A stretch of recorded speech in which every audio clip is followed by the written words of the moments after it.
তো আমার একজনা বলছে যে ভাই কলব জারি কিভাবে হয়, কলবে আল্লাহর জিকির কিভাবে হয়। তো কলব জারি উনি ধরপড় করে, তাই ওই মানে কলব লাফায় কাজ করলে মানে হাফসে গেলে লাফায় না এরকম।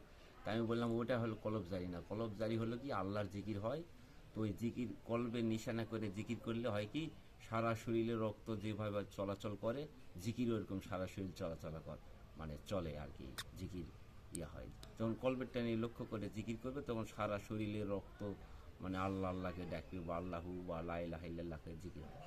তো আমাদের এখানে একটি জমি মানে বিলে আর কি আবাদ হতো না, বৃষ্টির পানি নাই, তো ফাটেছে উচিত। তো ওখানে একজন বলছিল, তো উনি বলছে 40 জন ব্যক্তিকে নিয়ে আসে ওখানে নামাজ পড়া লাগবে বিলে।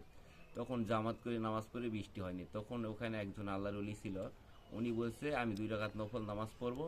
তো নামাজ যতক্ষণ পর্যন্ত আমি সেজদা তুলব না ততক্ষণ পর্যন্ত কেউ যাবেন না। তখন লাস্টের রাকাতে উনি আর সেজদা তুলে না, মেঘ নাকাছে, এরপরে বৃষ্টি হয়েছে, বৃষ্টির পানি জড়ো হওয়ার পর গিয়ে উনি সেজদা তুলছে। তো এই কারণে মানুষের দিল নরম না হলে কলব জারি হবে না, আল্লাহর জিকির জারি হবে না। কলব জারি কাদের হয় প্রকৃতভাবে, যাদের একে সবসময় মানে যেমন আমরা নিঃশ্বাস নেই আর নিঃশ্বাস ছাড়ে দিই এই বাতাসের সাথে, তো এইভাবে জিকির করলে ওই নিঃশ্বাস নেওয়া আর এই বাতাস ছাড়ে দেওয়া আর নেওয়া এর মাঝে হয় কলব জারি, এর সাথে আল্লাহর জিকির আল লা আল লা, এইভাবে মানে দুটো শব্দ আছে এরকম বাতাসের দুটো, একটা ছাড়ে দেওয়া হয় একটা নেওয়া হয়, এরপর আল্লাহ হু এরকমভাবে। তো এই জন্যে মাটি যেমন শুকে গেলে ফাটে গেলে পানি না থাকলে আবাদ হয় না, এরকমভাবে মানুষের অন্তর নরম না হলে আল্লাহকে পাওয়া যায় না।